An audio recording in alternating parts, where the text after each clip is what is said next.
નમસ્કાર, આપ જોઈ રહ્યા છો જીએસટીવી। હું છું કૃષ્ણા। સમાચારોની શરૂઆત કરીએ તો સુરેન્દ્રનગરના કોડ ગામમાં પાવરગ્રીડ કંપનીની કામગીરીને લઈને ખેડૂતો અને વહીવટી તંત્ર સામસામે આવી ગયા છે। અહીં 720 kV હાઈ ટેન્શન લાઇન નાખવાની કામગીરીનો ઉગ્ર વિરોધ કરી રહેલા 20થી વધુ ખેડૂતોની પોલીસે ધરપકડ કરી છે। ખેડૂતોના ભારે વિરોધના પગલે કંપનીએ પોલીસને આગળ કરી, જેના ભાગરૂપે 500થી વધુ પોલીસ જવાનોના કાફલા સાથે એલસીબી સહિતની ટીમોને સ્ટેન્ડ બાય રાખીને ખેતરોમાં બળજબરીપૂર્વક થાંભલા ઊભા કરવાનું કામ શરૂ કરાયું છે। આ કાર્યવાહીના પગલે સ્થાનિક ખેડૂતોમાં ભારે રોષ જોવા મળ્યો। અસરગ્રસ્ત ખેડૂતોની માંગ છે કે જ્યાં સુધી પૂરતું વળતર ન મળે અને યોગ્ય કોરિડોર નક્કી કરવામાં ન આવે ત્યાં સુધી કામગીરી અટકાવવામાં આવે। હાલ ચુસ્ત પોલીસ બંદોબસ્ત વચ્ચે કંપની દ્વારા કામગીરી ચાલુ રાખવામાં આવતા ગામમાં ભારે તંગદિલી ભર્યો માહોલ સર્જાયો છે।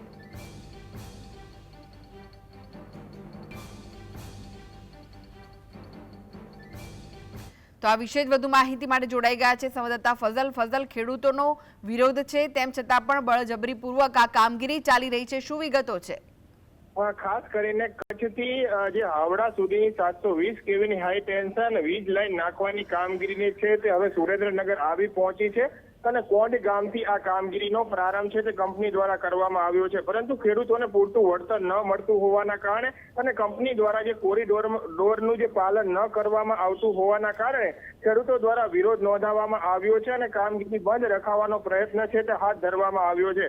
ખાસ કરીને કોંડ ગામે જે પાવરગ્રીડ કંપની દ્વારા જે કામગીરી કરવામાં આવી રહી છે તેમાં આડેધડ ખેતરોમાં ખોદકામ કરવામાં આવી રહ્યું છે અને પૂરું વળતર પણ ન ચૂકવવામાં આવતા હોવાની ખેડૂતોની રજૂઆત છે। ત્યારે આ કામગીરી બંધ રખાવવામાં આવતા 20થી વધુ ખેડૂતોની અટકાયત કરવામાં આવી છે। સુરેન્દ્રનગર ઉપરાંત આજુબાજુના જિલ્લાના 500થી વધુ પોલીસ કર્મચારીઓને કોંડ ગામે બંદોબસ્તમાં ગોઠવી દેવામાં આવ્યા છે અને જે ખેડૂતો દ્વારા કામગીરી બંધ રખાવવામાં આવી છે તે ખેડૂતોની અટકાયત કર્યા બાદ ફરી એક વખત આ કંપની દ્વારા કામગીરી શરૂ કરવામાં આવી છે।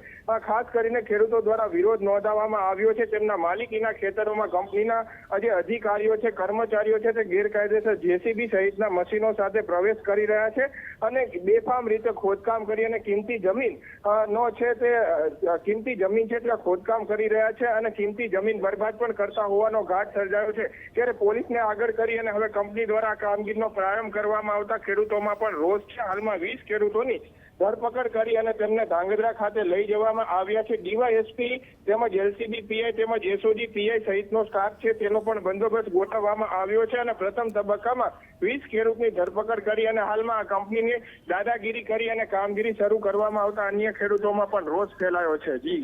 જી, આભાર ફઝલ માહિતી આપવા માટે।